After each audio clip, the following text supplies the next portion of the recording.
competition that is a fight to the death. Yeah, and so clawing at the walls as they're closing in, she's being put into this situation and eventually into a literal, like, enclosure of, like, a dome that she and the other children can't escape, where they have to fight. Right. And so it feels like everything's closing in and she doesn't have a way to escape. Exactly. Moving on, we get the next bit says, "In this twisted plot I was destined for, I'm an astronaut on the ocean floor. So misunderstood till the bloody end. How I wish I could do it all again." So I think you can kind of get a feeling for like the visual connection that this has to like the violence behind the Hunger Games and the situation that she's in. Like, till the bloody end. Well, and is directly in there. It's right, and she starts off in this twisted plot I was destined for. It's like, obviously everybody, it's clear this is a twisted, kind of grotesque thing. It's reminiscent, obviously, of the Roman gladiator kind of thing, and the fighting, putting Christians in to fight against lions and gladiators and stuff like that, and not just Christians, but Christians were one of the main groups for a while that were put into these arenas, and so it's kind of this twisted plot, and she's the one destined to be there.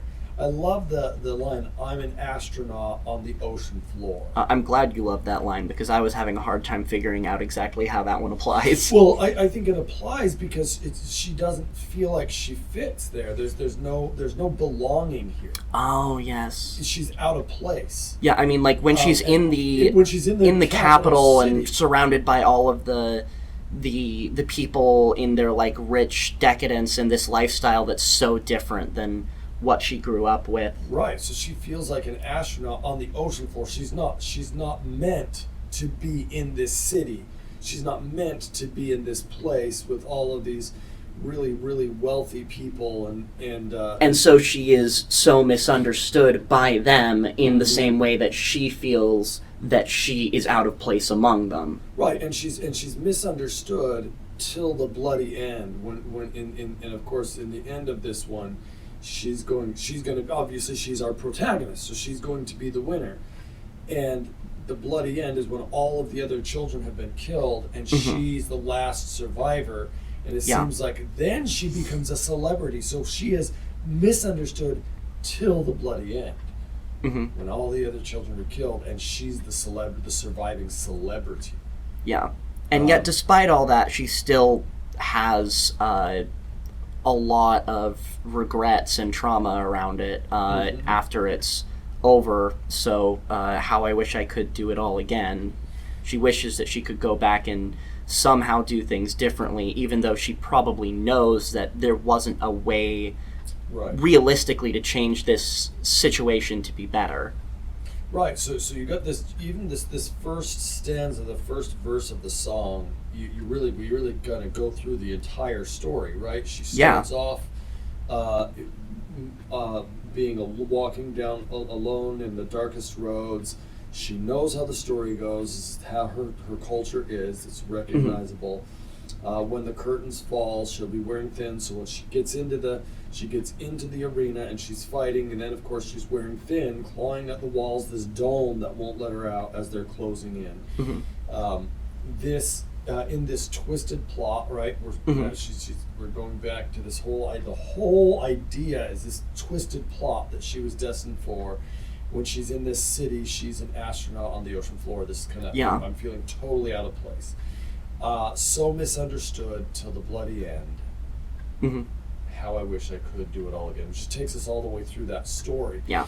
But let's go into the chorus and see. Yes, because in the chorus we start to get to the real meat and potatoes of like the meaning behind this story and what it really is all about. So it says, "It feels like I'm a lone survivor, forgotten in a dark and deadly world, and on my own I walk alone, To see the sun again, I'd give anything.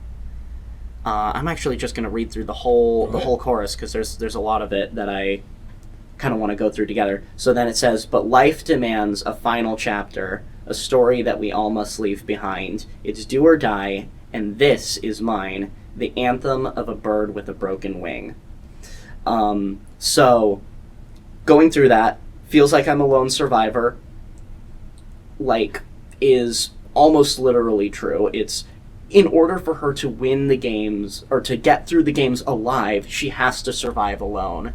And even though she does, spoilers, just in case. Just a reminder, there are going to be spoilers in these episodes. But even though she does survive with the boy from her same district, that the two of them make it to the end together, she still really is, in a lot of ways, alone.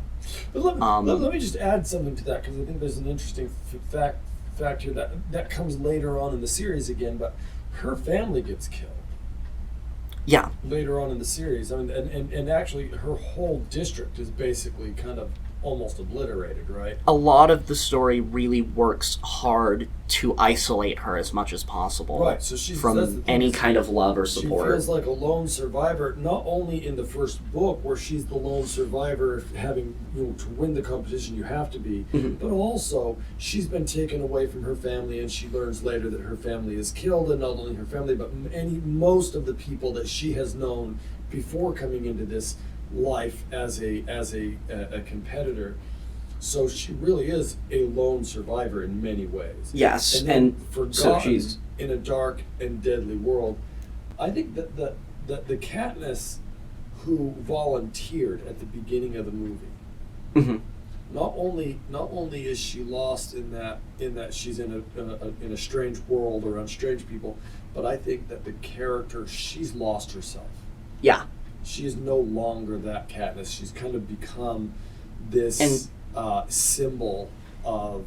And it's interesting comparatively in the book, you get right immediately when she volunteers, you're getting her inner thoughts, and she knows right away that this is going, what this is going to do to her, and how she thinks that she has to handle it, because, like we mentioned, this whole Hunger Games thing is something that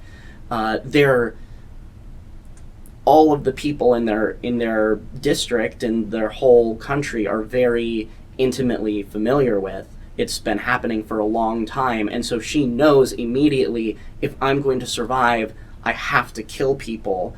And she doesn't even spend a lot of time worrying way too much about how that affects her, morally. It's not that she's an amoral character, but she recognizes immediately, all of these people around me are trying to make things seem nice and fun and like this big thing, but realistically, they're all my enemies, and every single person here is someone who is going to be trying to kill me, and I am going to be trying to kill them. Right. So there's a lot of trauma that's associated, obviously, with this, and so she's on her own. She walks alone, right? Mm-hmm. And just. And then to see the sun again, I'd give anything. Part of that is when they're trapped in the games, they're inside of a dome. So there's a simulated sky, but they're not actually seeing anything real outside of where they are. They're fully isolated from the world outside. And it can also be symbolically meaningful of her wanting to see, wanting to have some degree of freedom. And even just normalcy, right? Yeah. Of just being a normal person again. She went from being a normal person, taking care of a family and kind of helping her, loved her sister, and had friends and people around her that cared about her and that she cared about. At this point, she really can't have that anymore, and she recognizes that. Yeah. So she's alone. She wants to see the sun, both literally out of the dome and figuratively in her life. And I love how it says, but life demands a final chapter. That but suggests she's not going to see the sun. No. This is kind of a little bit of a depressing song, and also a little bit of a depressing story. Yeah. So she's not going to see the sun in that way, at least not the figurative way. It says, but life demands a final chapter, a story that we all must leave behind. Mm-hmm. Right? And the thing that I really love about this end part of the song is that it, even though it sounds really depressing, it gives you the same kind of sense of kind of a dark version, in a way, of like a hope for the future that the story does, because it's life is demanding a final chapter and a story that we all must leave behind, and this is mine. And so she's saying what her story is that she leaves behind, and the answer to that is the anthem of a bird with a broken wing. And what that makes me think of, obviously, immediately, is the way that Katniss inspires people. Because even in the first book, even like really early on in the story, before like a lot of the more complex war elements of the story and things like that come in later, right at the beginning, people notice something different about her, and like as they're watching the show and see who she is, they're inspired to rebel and fight back, and like she becomes the symbol of the Mockingjay, that this anthem that people sing, of like the song that she sings and the whistle that the Mockingjay bird makes, becomes symbols of her, because she is a symbol of hope to them. Right. Well, and that's what it says. And this is mine. Her final chapter is the anthem of the broken wing. But it's interesting because I think a story that we all must leave behind. It's do or die. Basically, I think there's an implication there for all of the participants in these games. Mm-hmm. There's a final chapter. This is a final chapter for all of them. Yeah. Some of them are going to die, and that's their final chapter. And some of them are, and one of them is going to make it. Well, in this case, two of them, but that's, again, that's a spoiler, but it's supposed to be one of them. But anyways, the rest of them are all going to die. That's their final chapter. But for her, this is mine.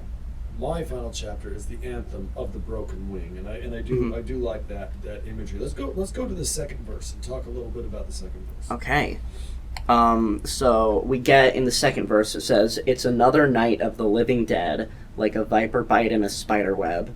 It's so deathly dark in the alleyway, and a bleeding heart makes you easy prey." So some of that kind of reminds me of, like, within the games, they have all kinds of, like, traps and genetically modified creatures and things like that to make it more exciting. You get a viper bite in a spider web. Just, it's not exactly the same thing, but it reminds me a lot of like the wasps that they have that sting people and cause hallucinations and might even kill them. They're like really, really deadly poisonous. The part of this verse that I really like for the story is right at the end, where it says, "A bleeding heart makes you easy prey," because even though Katniss does recognize the situation she's in and recognize that she probably will have to kill people to survive, she never is anywhere near as violent as some of the other participants. She doesn't actively seek out other people trying to kill them. She's just trying to survive. She even has a relationship, like a close friendship with one of the other, with a young girl named Rue, who's one of the other contestants, who she's trying as hard as she possibly can to keep alive, despite the fact that she has this context that we are enemies and that one of us is going to have to die, and that bleeding heart, that kindness that she can't help but bleed through, does at multiple points make her an easy target to some of the other people, and she barely manages to avoid getting killed. And I'm gonna take a little bit of a different slant on this too, and I do Sure. like what you're talking about. But I'm going to say also, this is if you go past the first book, Yeah. right? It's another night of the living dead, like a viper bite in a spider web, and I think of a viper bite, it's poison.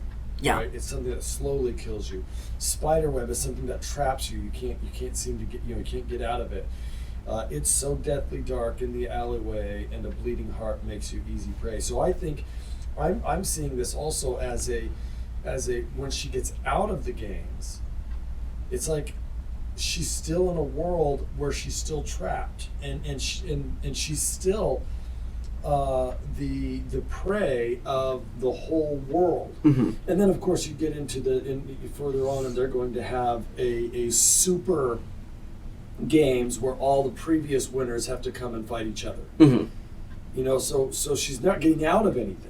She's still, it's another day of the living dead. She's being forced back into these situations. Right. And but not only that, but the government itself, when she gets out, is just as corrupt. It's not like she got out and so okay, woo, now life is good. So, and then of course she's easy prey also, not only to that, but also to the resistance who are resisting this government also don't seem to be really good people. There's some corruption in the resistance as well.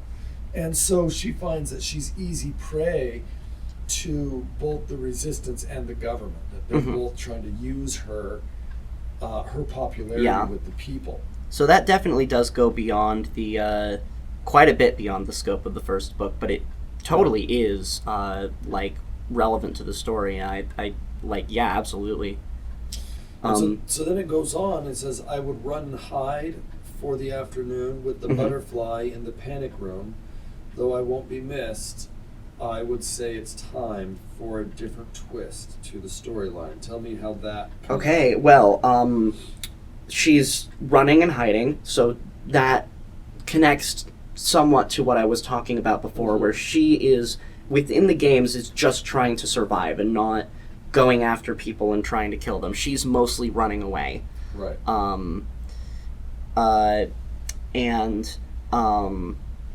Then, though I won't be missed, I would say it's time for a different twist in the storyline. At the end, is the end of the book, that she and PETA, who is the other boy from her same district, Mm-hmm. are the only two left, and the way that the games work, they're supposed to try to kill each other, and they refuse. So they found these poisonous berries at some point earlier in the story, and at the end of the games, rather than either of them having to kill the other one, which they couldn't possibly make themselves do, they instead decide to basically do a double suicide and both take the poisonous berries and both die at the same time, so there won't be any winners. And that's how they end up both surviving, weirdly enough, because the games are a show, and the people putting it on, it won't work if there isn't a winner. They'll wreck the whole thing, and so they end up letting them both live instead. So in a way, it's a different twist. You could take some very specific things with this, for example, I would run and hide for the afternoon, which is like you say, that's kind of how she deals with this game. Is she mostly hides and doesn't go around killing people while the other children are killing each other. She's mostly trying to hide. With the butterfly in the panic room, I kind of think of the butterfly as the girl Rue. that you talked about as Rue. Yeah. This young girl is kind of that image. She's gonna try to protect her, and they're gonna work together. And of course, Rue eventually does end up getting killed. Mm-hmm. But there is this hiding off with Rue, and the two of them trying to help each other. And then, though I won't be missed, I would say it's time. And I think this goes right to what you were saying, for a different twist in the storyline. And that's, though I won't be missed, the idea is if I kill myself, nobody cares, right? Mm-hmm. So if she and PETA kill themselves, then that's great. But it's a twist to this, a different twist to the storyline. Either they're both going to die, or they're both going to survive, but there's not going to be a single winner of the game. Which is different than it has ever gone in the past, I think, 73 or 74 years that they've been doing these games. Right. So that's absolutely a different twist. Right. Now I'm gonna also take this a little bit further again than the first book, and just say, this in this part, she said, I would run and hide for the afternoon with the butterfly in the panic room. Though I won't be missed, I would say it's time for a different twist to the storyline. And I think, again, this is her wanting to get away from this entire society, not just the games, but the entire society. Running and hiding for the afternoon with the butterfly in the panic room, right? I think that's her wanting to get away from both the resistance and the government. Mm-hmm. She doesn't want to be used the way she's been used. And then, though I won't be missed, I would say it's time for a different twist in the storyline. And I believe that as the resistance overthrows the government, then there's some evidence that Katniss is also feeling a resistance to the new resistance government. Oh well, yeah, for sure. and so I get the idea that I'm not sure that Katniss would ever be able to trust any government organization. Probably not completely. I just don't think she has it in her to trust them after going through what she has been forced to go through. Mm-hmm. So I think that this is it's time for a different twist to the storyline. For her, there's always has to be a twist, because she's not going to be able to accept whatever the outcome is. Right. And I don't know, if the resistance is good, if they're bad, if they're but the thing is that for her, everything is bad. Mm-hmm. There is no good in the world. Well, so following this verse, we get the chorus again, and it repeats a couple times, and then we have a little sort of half-verse outro bit at the end that I want to mention just briefly as we wrap up here. That says, because this really, really works here. It says, "Tell the world I know that my mind is made. It's a horror show, but I'm not afraid." And then, though I won't be missed, I would say it's time for a different twist in the storyline. So, this, I don't know, this just kind of feels like it sums up, like, everything that we've been talking about. Like, she's, tell the world I know that my mind is made. There are so many points in the story where she has her resolve, she knows what she's going to do, and she is doing her best to say that to the world, even when they don't necessarily want to hear her perspective. And of course, it's a horror show. That line is like, that's literally what the show is. It sums up the entire series of the books, the entire series of the movies. It sums up her entire life. Her life is a horror show, and I don't think she's ever coming out of that. No, but it also says, "But I'm not afraid." And so, even though she absolutely does go through trauma and post-traumatic experiences from this, she doesn't let it scare her to the degree of stopping her from being able to hold to the morals that she has, to be able to go home at the end and throughout the rest of the series eventually to help to stop all of these atrocities that she's been forced to be a part of. Right. And I think then the last line goes with that. Though I won't be missed, I would say it's time for a different twist in the storyline. And I think this one is, she's by the end now she's ready to get out of the limelight, out of the politics. She's been forced into this position where she's kind of the symbol of the rebellion.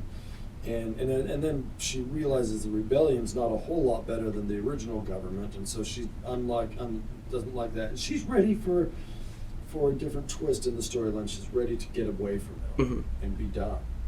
Yeah. And get out of the whole mess. So that's our take on the Hunger Games and Katniss Everdeen. Absolutely. The song is "Bird with a Broken Wing" by Owl City. I recommend that you go listen to it and think about the story if you've read the story and you know it, or if you've watched the movies. Both either way, you get the song. I think is a really good representation of this story and specifically Katniss Everdeen's character. And you should be able to find that song right here on Spotify. That I think that was a great discussion of how this song fits this story. I actually happen to have a couple of other songs in mind for like the other 2 books in the series, so we might end up getting back to those in the future. Oh, we'll likely come back to this series again. So, and we will absolutely continue to do more theme song analyses like this of different stories on every Monday, as well as our other episodes that we release throughout the week. So go ahead and what story we're going to do next. I don't think we've discussed. We have a list of a bunch that we want to talk about, but I don't think we've discussed yet which one we want to do next. So okay, I guess you'll get to find out. That'll be a surprise next week, but in the future, maybe we'll introduce the next one so that if people want to, they can go watch the movie or read the book and sure. listen to the song before the discussion if they would like to do that. We'll have a great day, and we will we'll be back on Wednesday with our media analysis. All right, see you then.